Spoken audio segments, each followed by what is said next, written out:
Welcome to another edition of MLB Pro Happy Hour. It's been a while. Brenton, thank you for holding the fort down here during the season.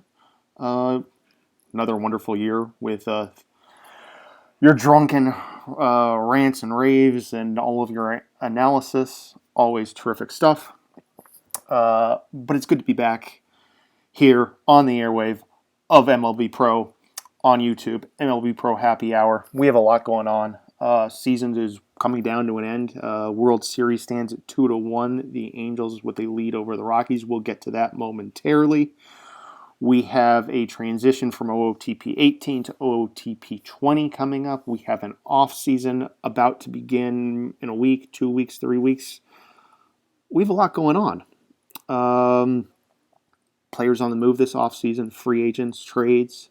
There are teams that will be buying. There will be teams that will be selling. We have prospects to look at. We're going to get to a lot over the off season.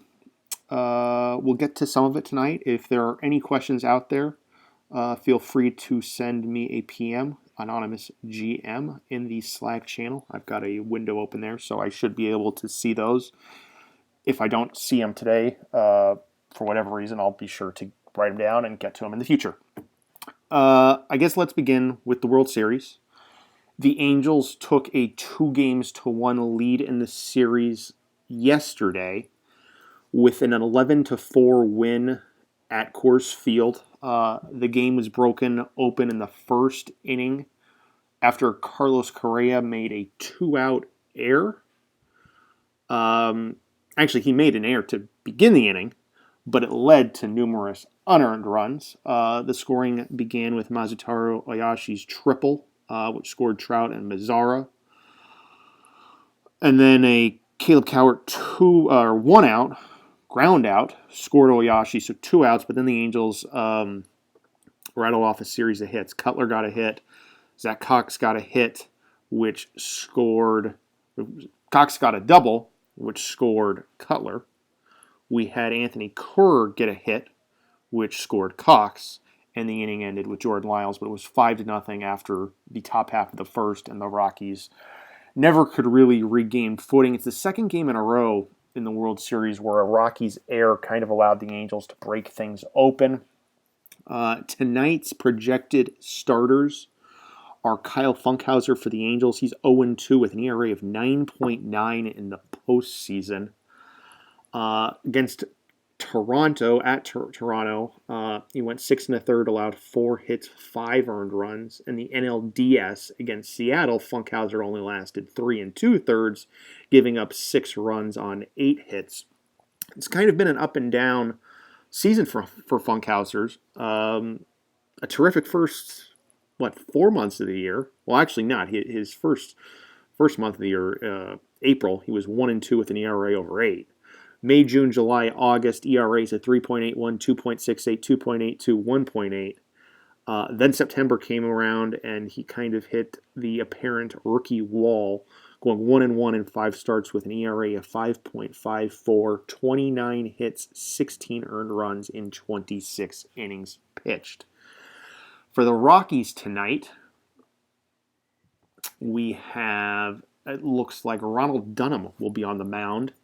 Dunham in the postseason so far is 1-1 with an ERA of 6.52. In his NLCS start against the Cardinals, Dunham lasted just 4 innings, allowing 4 hits and 3 earned runs. He did strike out 7.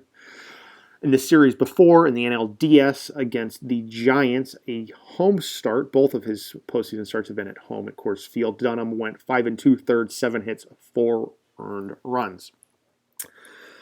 He's been better in September than Funkhauser. 6 starts, 3-0 record, 3.41 ERA. At home, he's been good. 8-3 record, 3.91 ERA. Has been touched up a little bit, 12 home runs in 103 innings pitched at Coors Field on the season.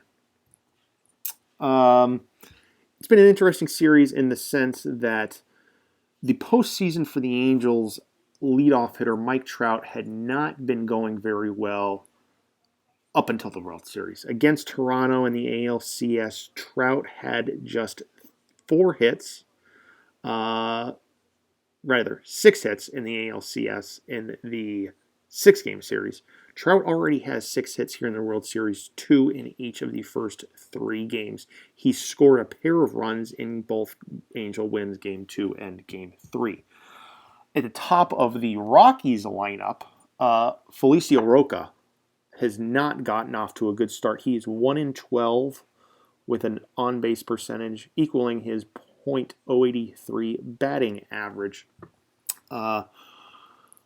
If Roca's not getting on base ahead of the likes of McKinley and Will Myers, Jock Peterson, it allows the Angel pitchers to have much less stress on them when those big bats of the Rockies are coming up to the plate. Jed McKinley just has 2 RBIs so far in the World Series, equaling that of Will Myers. The Angels, on the other hand, while things have been going well for Trout, they are still waiting for Nomar Mazara to wake up. He's 2 for 11 here in the World Series with a postseason batting average of just 170. So the Angels go into tonight's game 2-1. Funkhauser, Dunham tonight. It is unclear who would pitch tomorrow for either team.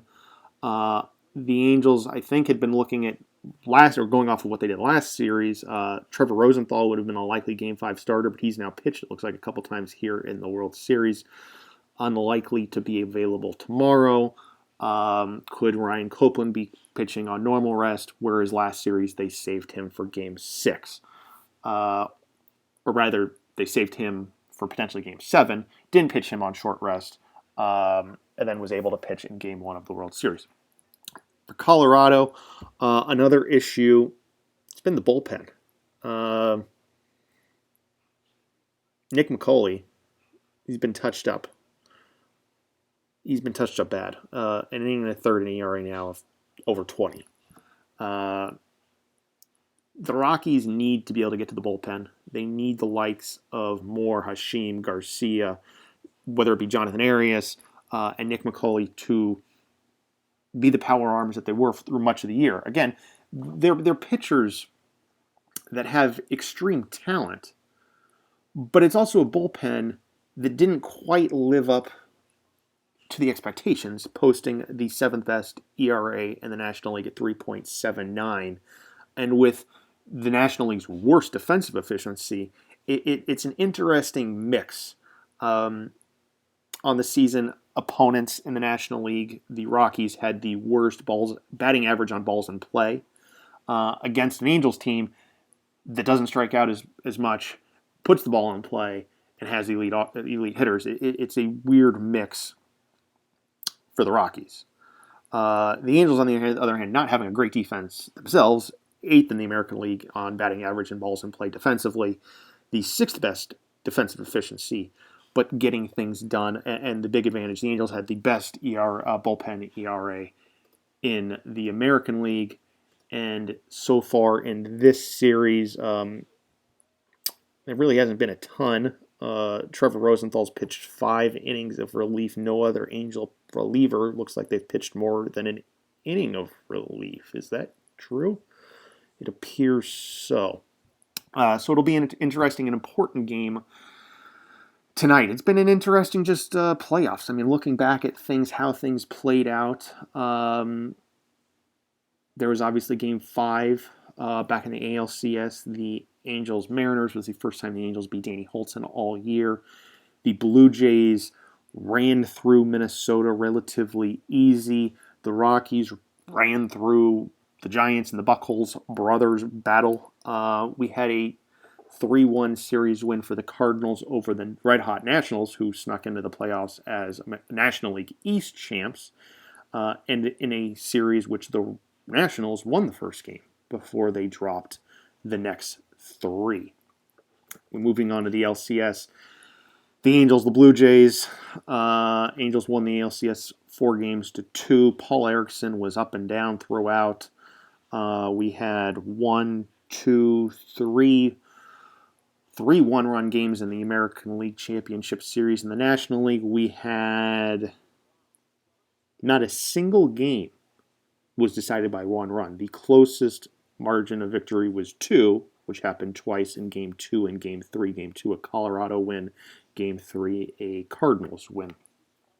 So heading into the World Series tonight, the season's coming down to an end, which gets us kind of just looking back. Let's take a look back at the whole season. Who outperformed maybe expectations? Who underperformed expectations?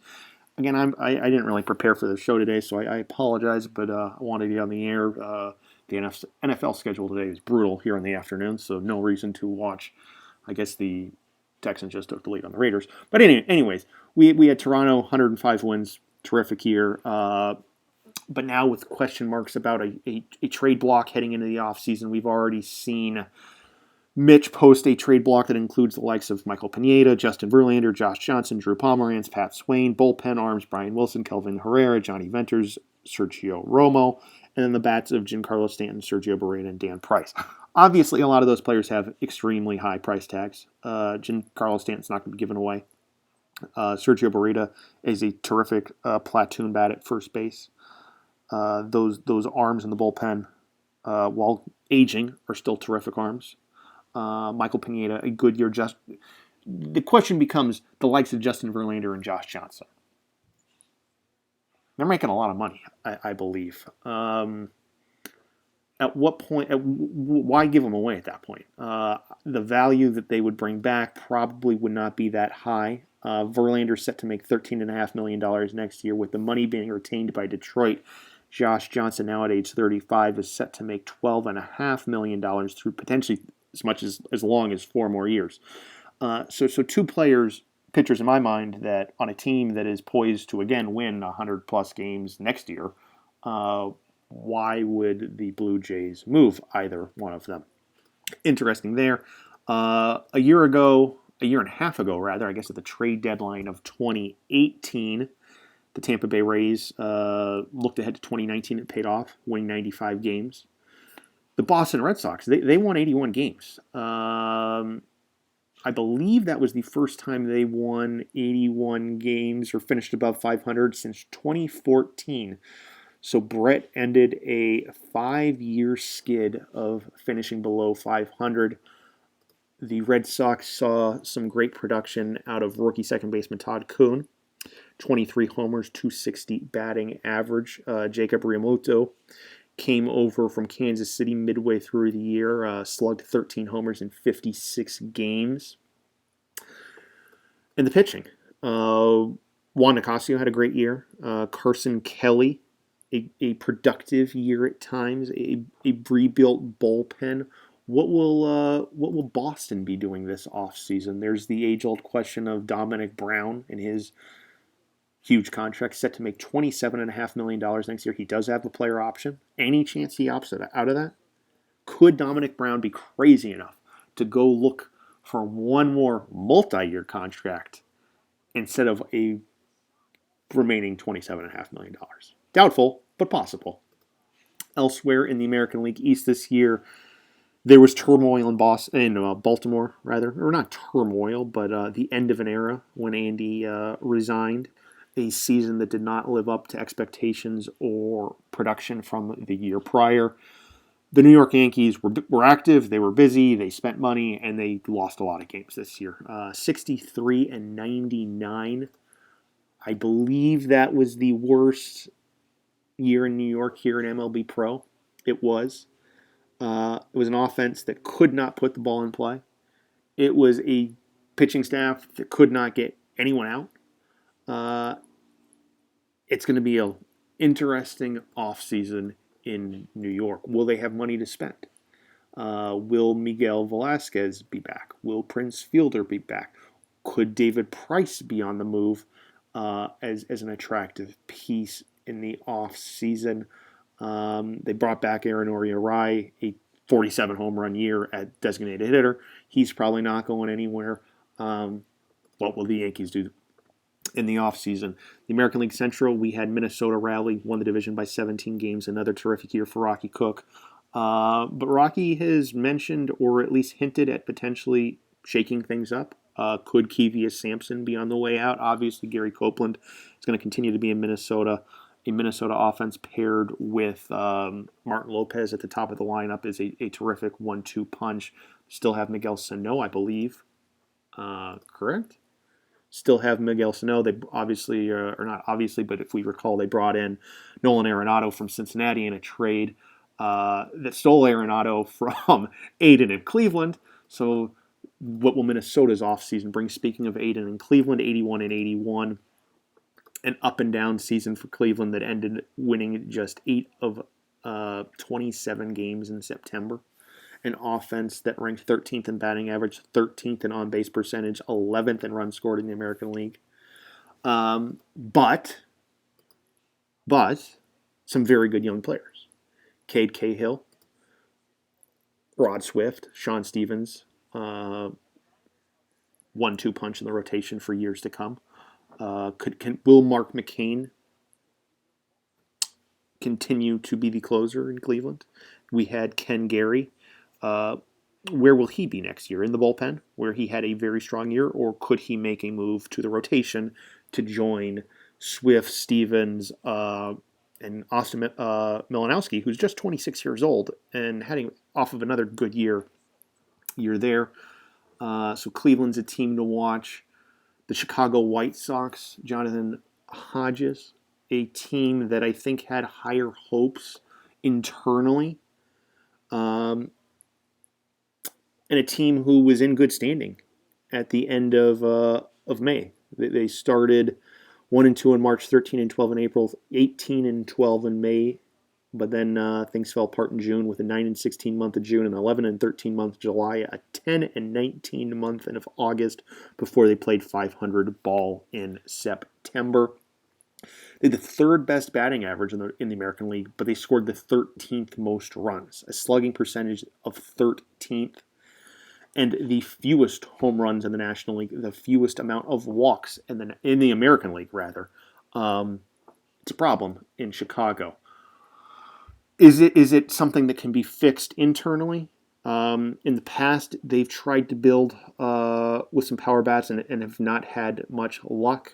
How will things go there? Roberto Torres, a strong rookie year. Miguel Leon still there.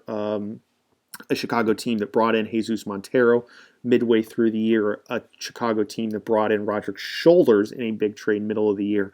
And Shoulders really struggled in his limited time in Chicago, hitting just 170 in his 88 at-bats. With the White Sox, still have Bill Black. Having Bill Black's a good building piece for any team. And then the rest of the American League Central, the rebuilding, hold on, sorry, we skipped over Chappie's Kansas City Royals, 64-98 this year. Never really in it. Not a ton to talk about in the first year post Gary Sanchez. Closing thing out, as I hinted at, is the first pick in the 2020 MLB draft, the Detroit Tigers. It's a long year in Detroit. Where is the hope with the roster? With hope that is currently on the roster. Are there trade pieces? Joey Votto was almost dealt at the deadline. Anthony Rendon is a player scouts across the league love, but whose production year after year is nowhere near what scouts believe he is. Byron Buxton at the top of the order, a decent player, but is he at this point in his career, based on his production, should be hitting leadoff, or should he be hitting 8th or 9th at the bottom of the order? The rotation, there's not much. Taking a quick look at the young guns in the system, there are some pieces. Bob Henley, Matthew Liberatore, both good players. John Doxis, Adam Kloffenstein, Kyle Muller. Just some of the names that could down the line, be pitchers within the Tigers rotation. Jake Venables, the third overall pick in this past draft, slugged 10 homers in 74 games at A-ball. Defense is a question for Venables. He's inexperienced.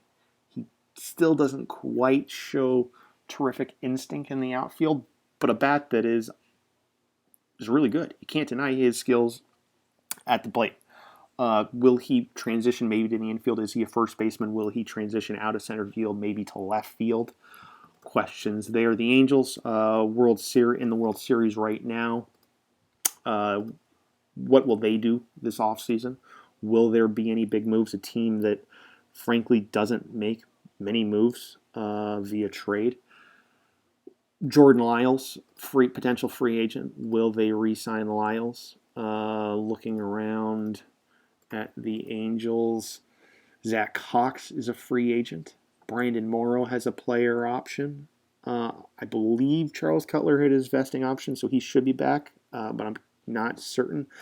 We're getting close to that time where the Angels are going to have to pony up some money to the likes of Oyashi, Cowart, Mazzara in the next couple of years. Ryan Copeland could need an extension in a couple of years. Will they consider moving any of those players? To be determined. Likewise, Seattle was a rough few final months in Seattle. In the sense that expectations were sky high at the trade deadline after acquiring Armando Cabanas, but they were just 26-25 over the final 2 months of the season.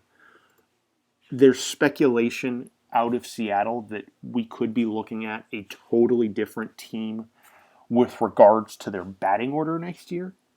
I've been told to expect the unexpected almost. It's unclear where players performed this year and where they will line up next year in the order.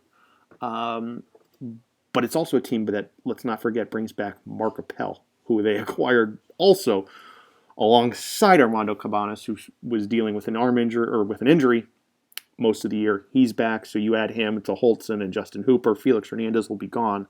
But a 1-2-3 punch that'll be best in baseball. But a bullpen that needs help. They had the fifth best bullpen ERA, but there was no stability. There was no clear-cut closer. There was no guy that they could count on any given night to get the opponent's best batter out. They could get the good batters out, and rather routinely. But when it mattered most, Seattle continued to struggle in those situations. The Texas Rangers, they're always there. 88 wins this year. Great offense. A pitching staff that really struggled as a staff. But like some of these other teams, they bring back just talent at the top. James Caprillion, Reginald McMillian, a strong 1-2 punch. Addison Reed was acquired mid-season from the Brewers in the Ryan Braun trade. He'll be back closing next year. Ben Rowan, it was a rough year for Rowan in the bullpen. But it's a team in Texas that's aging. A middle of the order, Ryan Braun is 35. Matt Wieters is 33. How is their window compared, being still in the division with the Angels, the Mariners, and our next team, the Houston Astros? A big step forward this year for the Astros, winning 87 games. That's up from their 70 wins a year ago, 54 wins 2 years ago. A team that made perhaps the trade of the year early on when they were able to acquire Jose Gonzalez from the Milwaukee Brewers for a package of 10, 12, 13, 10 players, whatever. A large number of players from the Milwaukee Brewers.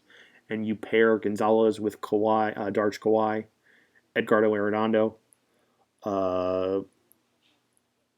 Richard Fowler too, and you might have the best outfield in baseball, at least offensively. Defensively, they're good, but offensively, that outfield is as good as anyone's. And still, Bill L.A. had a good year. George Kaiku, rookie year, was strong. Will he show enough power to remain at first base long term? Ron Winterhalter, a good year as a rookie behind the plate. They're young, they're gaining experience, and they're really, really good. Melvin Garner was 14-8, 200 innings, a sub-3 ERA. Xiaoqui Feng, another brilliant year in Houston, wasn't traded at the deadline. There was some talk that he was on the move, but he stayed. So a team in Houston that's going to be right there again next year, battling both in the American League West and potentially a wild card spot. Rounding out the American League, we might have the most active team at the trade deadline this year, kind of pulling a 2018 Tampa Bay was the 2019 Oakland A's, bringing in Walker Buehler and Shelby Miller at the deadline. It's a team that needs to find the financially efficient piece with the budget that doesn't quite compare to anyone else in the American League West. A ballpark that is not hitter friendly. So bringing those two back next year could give them a significant edge at the top of the rotation. Lucas Edgar, 19 home runs this year.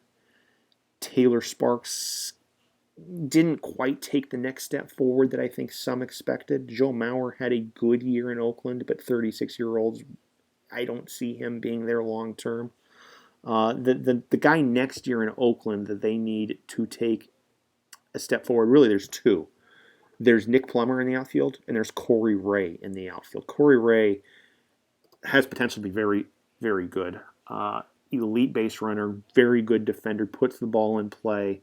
He was acquired from Toronto in a trade in 2018, a piece that could be very good. He was acquired along with Matt Moore and Jordan Joe Adell in exchange for David Price and Andres Yanez. So a centerpiece of that trade could be the future in Oakland. Taking a quick look here at the National League, I guess we're going to spend a little more time doing this than I expected.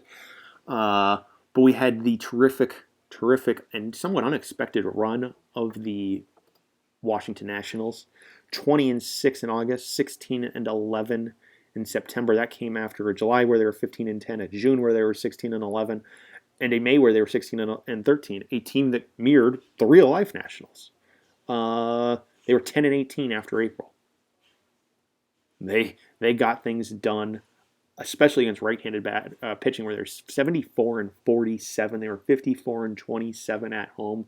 Nationals Park was buzzing, and the Washington Nationals behind elite pitching, the National League's best team ERA. The starters had the second best ERA. The bullpen had the best National League ERA. Mark Davies, power arm. Scott Travail had a terrific season. Judd Graham acquired in the Pineda trade with Colorado. A good year. Edward Reith, power arm. Cole Swanson, a good year.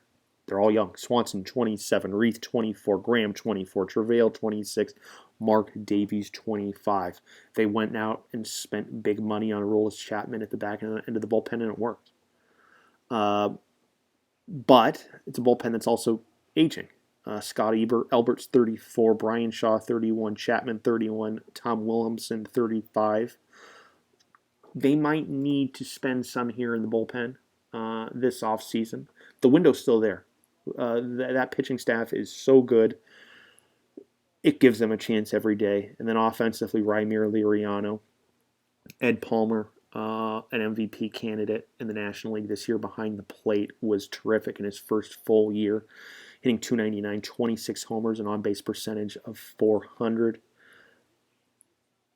Back into the lineup, a little aging there as well with Moustakas and Pedroia. Julio Figueroa hit lower in the lineup this year than normal, but he remains a terrific piece. Nick Allen, top team prospects at AAA. Jackson Cower finished the year at closer at AA. Could he get a call up this year?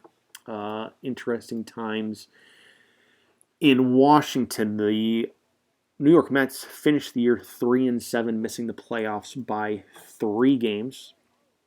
They really rallied late in August after the Braves trade at the deadline, which we'll get to here in a second. But it's a team that had 2 Cy Young candidates. Alberto Vega's 247 strikeouts. John Lester, the veteran lefty, had a terrific year.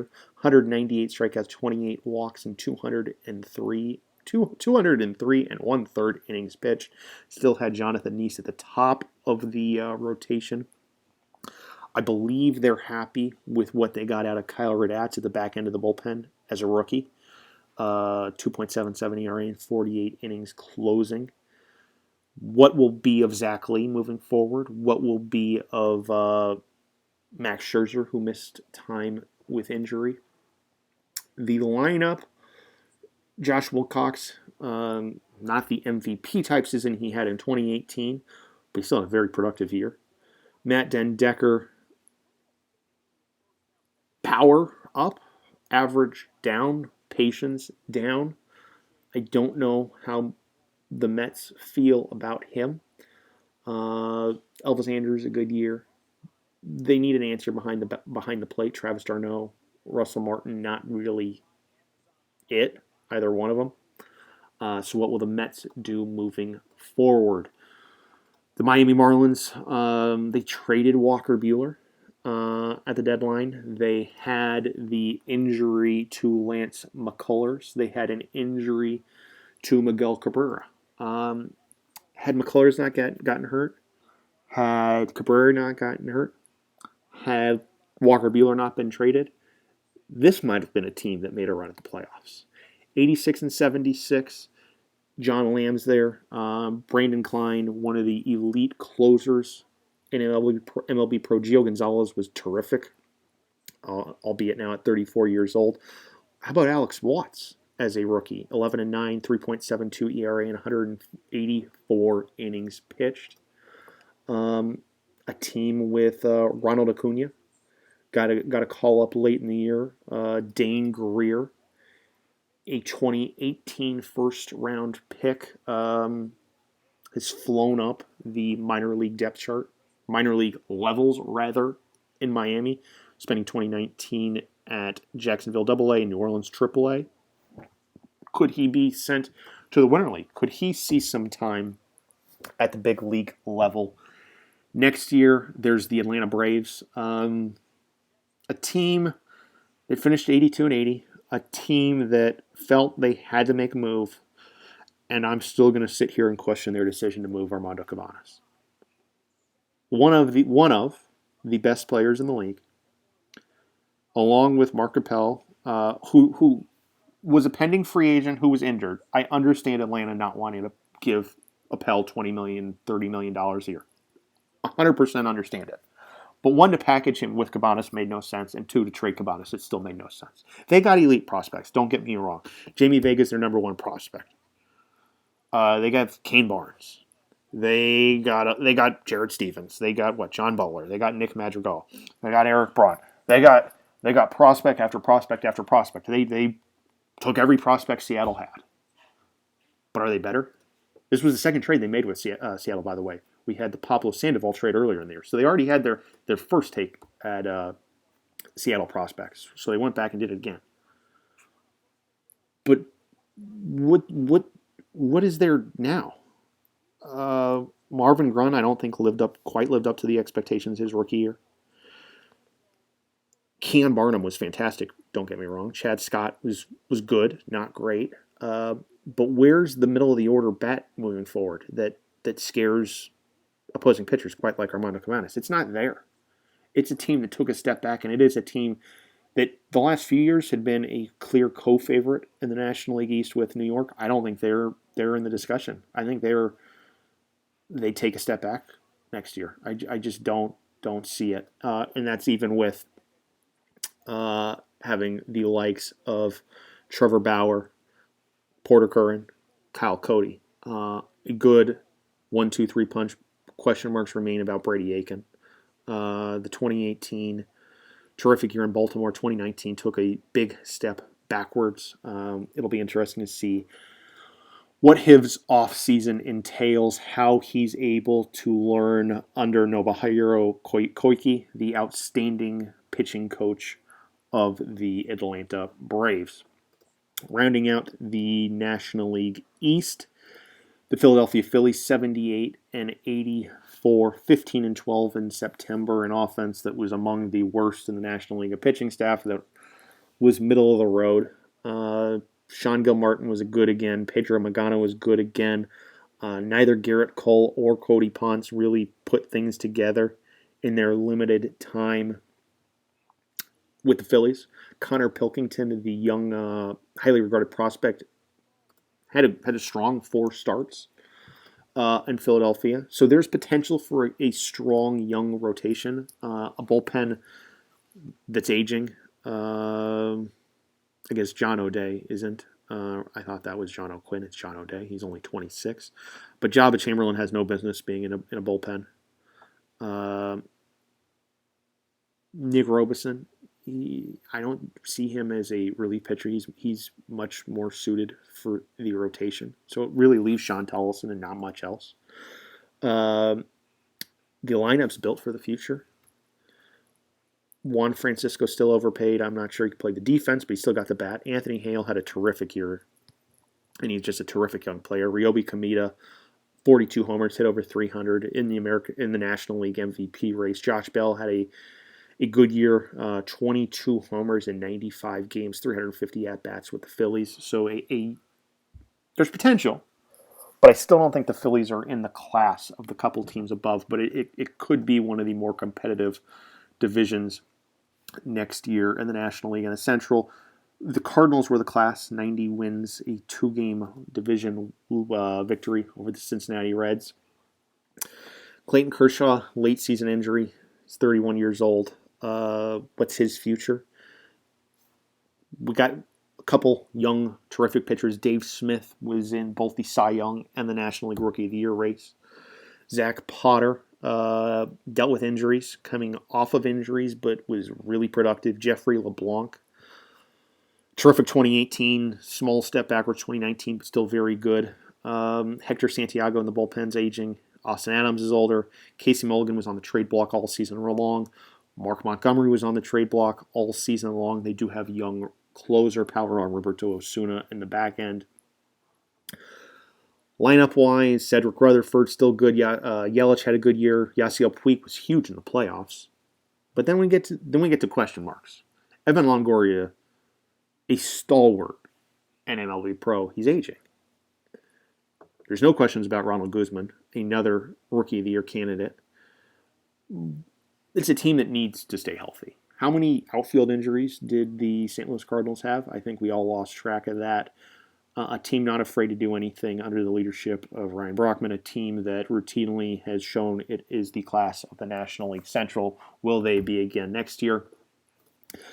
Chasing them will be the Cincinnati Reds again. 12-15 finish to the year. The second best slugging percentage in the National League.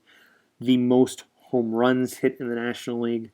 They scored the 7th most runs in the National League. They had the 12th best bullpen ERA. Are there any question marks what this team needs to do? Craig Kimbrell hurt most of the year, or through crucial parts of the year. Felipe Almonte hurt most of September. Joel Hanrahan is now 38, going on 39. This is a team that needs to get younger in the bullpen with better arms. Rotation's fine. Albert Suarez, Colby Allard, Archie Bradley, Chris Sale, Brad Peacock. Plenty there. A lineup that I think we all know hits home runs, doesn't play much defense. Lance Ray was brought in, terrific year from Minnesota. Ivan Chavez, 29 homers, hit just 226. Is he really meant for the 3 spot? JD Martinez, very good in his 75 games with Cincinnati, hitting 20 homers, hit 307 on base percentage to 365. But quickly taking a look, coming up, maybe Hunter Green next year, maybe the power arm pitcher, maybe Kent Connor takes over behind the plate. This is a team that all season long, I don't know how long it was begging to get an upgrade behind the plate, begging every day. I know there were options out there because Jonathan Lucroy's 224, good defense, but no bat. Ronnie Baxter, he was okay. But for a team that was desperate for a catcher, I don't know if they have the long-term answer behind the plate. The Milwaukee Brewers, 66-96 first year for Cole in Milwaukee. There was the Jose Gonzalez trade. There was the Esteban Hernandez trade. There were question marks. and there were rough patches, but it was a team that finished 13-14 the final month of the year. But just taking a quick look here, 15th team in ERA, 15th starters ERA, 15th bullpen ERA, most hits allowed in the National League, most hits allowed in the National League, worst opponent or the worst opponent's batting average ranking in the National League. It's a team that needs pitching. It needs a lot of pitching. It needs more than a lot of pitching. It needs pitching. Where will they get it via trade? Will they get it via free agency? Will they get it via the system? The Chicago Cubs, Justin Jabb, 61 and 101. It wasn't too long ago that the Chicago Cubs won 85 games. That was 2 years ago. Then the rebuild began. 53 wins last year, 61 wins this year. Justin Jabbs took a long vacation, middle of the year.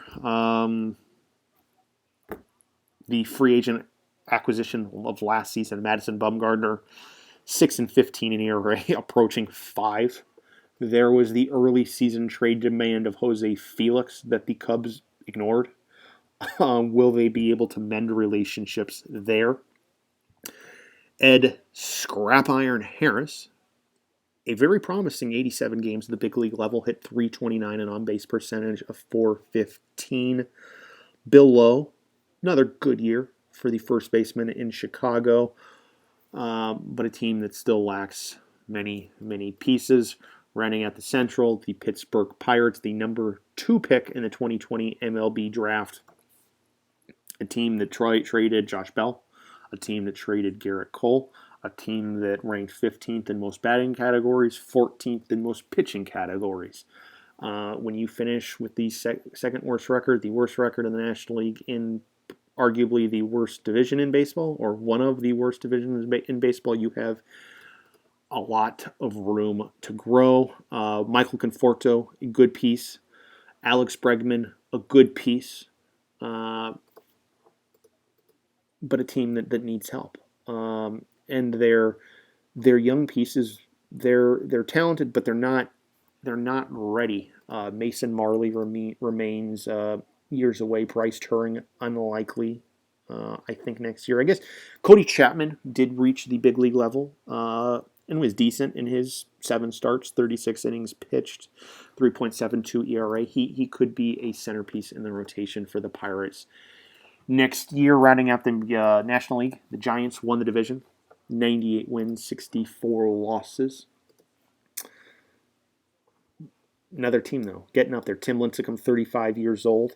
Jordan Zimmerman, 33 years old, coming off of elbow surgery. Daniel Slater, 33. Robert Paulus and Carosi, 30 years old in the bullpen.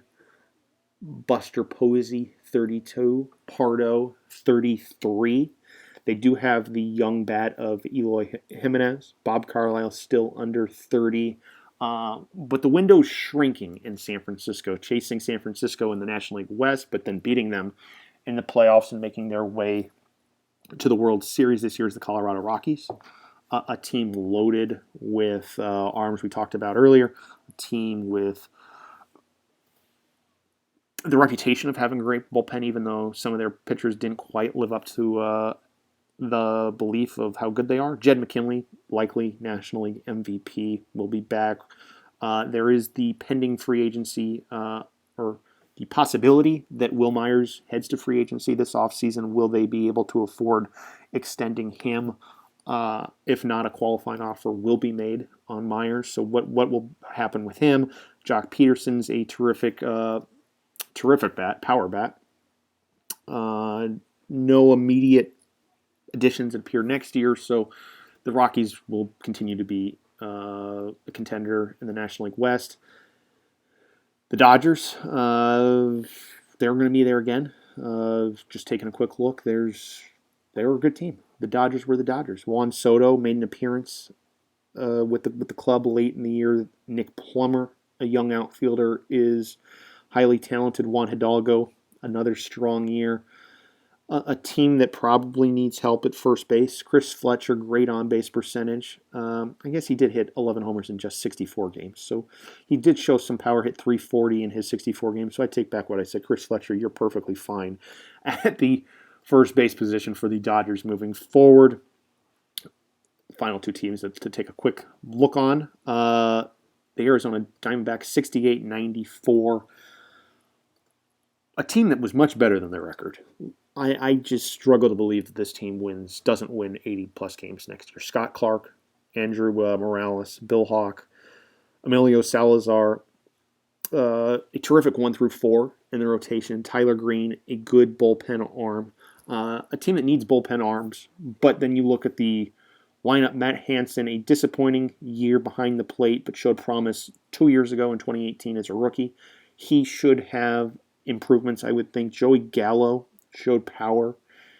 Jeremy Scott, likely National League Rookie of the Year, or at least in contention for National League Rookie of the Year. Third baseman. Third baseman or shortstop? Shortstop. 21 homers, 303 average, 379 on base. Daz Cameron. Shohei Ohtani until he got injured. Are we going to see Vlad Guerrero Jr. next year? Yes. How early? To be determined. Will we see Juan Marin at the big league level next year? Likely. When? To be determined. Carl Deer, one of their better pitching prospects. Will he make an appearance next year at the big league level? I would say yes. Likely to take Eric Cordier's spot in the rotation. It's a team that's going to win 85 games next year. It's obviously a terrific division with the Giants, the Rockies, the Dodgers, but the Arizona Diamondbacks are next year's Houston Astros of this year. Big jump coming. The San Diego Padres, another team that, are they as bad as their record indicates? Probably not. You have Michael Matula still in the rotation. You still have Broderick Wilson. He's recovering from scar tissue surgery in his shoulder, but if he's healthy, a 1-2 punch in the rotation that in the past has been as good as anyone's. A team that needs a lot of bullpen help, a team offensively that after they traded away Giancarlo Stanton a year ago, offense is a concern in San Diego. But playing in Petco Park, it's not easy. A team that needs help there. Any questions coming my way? I don't see any. So let's take a quick look here at potential free agents and where players might go. Let me take a look at this. The top potential free agents right now. This is going off of the files, so I don't know vesting options, player options, team options, arbitration, all that good stuff. So just a quick look. There's Will Myers, the star outfielder for the Rockies, pending possible free agent. Danny Espinosa, not a difference maker. Tink Jones, terrific power hitter, but is there enough average to warrant a big contract? Avery Barnes, not a big contract. Zach Cox, Angels third baseman, difference maker, unlikely. Christian Adams from San Diego, shortstop, not much. So immediately looking at the free agent class, hitter-wise, it's Will Myers and Will Myers alone. On the mound, Jordan Lyles of the Angels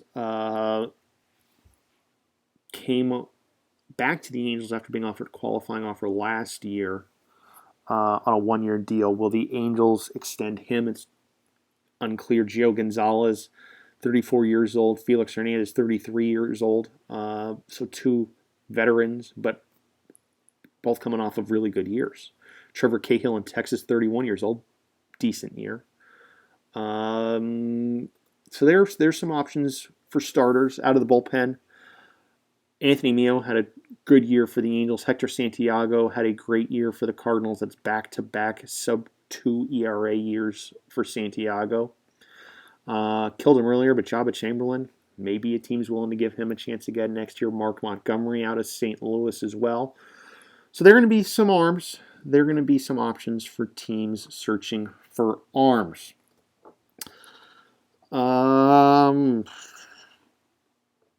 Upcoming free agents to watch. We went over that one. Potential move. We'll go over that at a later point. Whose window shutting? Whose window is opening? Toronto's window is still going to be open. Tampa Bay's window will still be open. I don't think Boston's quite there. Baltimore came into the year with a window open. That window was shut. The Yankees window isn't ready to be opened. Twins, Indians, White Sox, all with a chance to win the American League Central next year. The Royals a couple years out. The Tigers, let's not talk about the Tigers winning the American League Central anytime soon as things are currently constructed. The Angels, the Mariners, the Rangers, the Astros all go in with windows open next year to win the division and be contenders in the American League as a whole. Oakland will be better than a 70 and 92 win team. But again, they're just stuck in the wrong division currently. 75 wins. Good year. 80 wins. A really good year in Oakland next year. Nationals window's open. The Mets window is shrinking, but it's still open. The Marlins window begins to open next year. If there's health. But it's a window that's maybe shrinking with the age of Miguel Cabrera. The Braves window, I'm sorry, is shut for next year. Maybe those prospects come in a couple years to help them out, but I just Braves window is shut next year. The Philadelphia Phillies window is shut next year. The Central, it's the Cardinals, it's the Reds. That's it. And then, as I said, in the National League West, I think there's 4 teams with a chance heading into next year to win the National League West. I see a question about OOTB 20. What do I think will come with OOTB 20? I have no idea. There have been transitions in MLB Pro in the past. I don't know what the league started with off the top of my head. Was it 12, 13, 14? 14? 14 to 16, 16 to 18, 18 to 20? That sounds right. I think the transition at times are overblown. We see visual changes, but I think visual changes are over dramatized. Is that the right word? Is that the word I'm looking for? The in-game engine obviously changes, and how the game uses said player ratings can change. And there might be a player or two who get better, or a player or two get worse because of the change in the engine itself. But I think most of the ebbs and the flows of player success that we're going to see in OOTB 20 would be no different than what we'd see in OOTP 18. Nothing more than baseball. And the growth and decline of a player's career, circumstances of lineup position, opponents. So I don't expect anything major with that, but I'm excited for the offseason. I'm excited for a plethora of moves to come, because I know it won't be long before we have mega trades. It's what happens in the offseason. The fresh hope of a fresh start, of a blank slate. Teams are ready and eager to make that bold move, that bold acquisition. And we're going to see it. Just quickly looking through the trade block, who are some other names that we've seen? Juan Hidalgo out of LA, Yu Darvish, the veteran. We went over Toronto's earlier. The Mariners, they're still in search for a third baseman. Does that mean Pablo Sandoval's on the way out? They're in need of a first baseman. Does that mean Julian Silva's on the way out? Prince Fielder on the way out? A team that is looking for a leadoff hitter. Where would that leadoff hitter play position-wise? Jared Cozart on the trade block. Late in the year, we said Oakland. They're still looking for more pitching. Middle infield, corner. Juan Oramis could be on the trade block. Carlos Martinez could be on the block. We're gonna see plenty of trades. We're gonna see plenty of action. Anyways, I want to thank everyone who sat through my rambling here for the past 45 minutes. I apologize for not being quite as organized as I had hoped. But it had been a while, and I wanted to hop on here. So I'm going to get out of the way of the World Series here in a little bit. Game 4, Angels-Rockies. Stay tuned for that. And we'll be back with an MLB Pro Happy Hour off-season edition, hopefully early in the off-season. Hopefully I'll be able to sit with you guys here more often again moving forward. As always, If you have any trade block news you want posted, and a reminder that trade blocks you can now add directly yourself to the trade block page. But if you have any trade block news, trade rumors, anything, any questions for Happy Hour moving forward, send them my way via PM. Again, thank you. It's been another edition of MLB Pro Happy Hour. Until next time, thanks for listening and have a good night.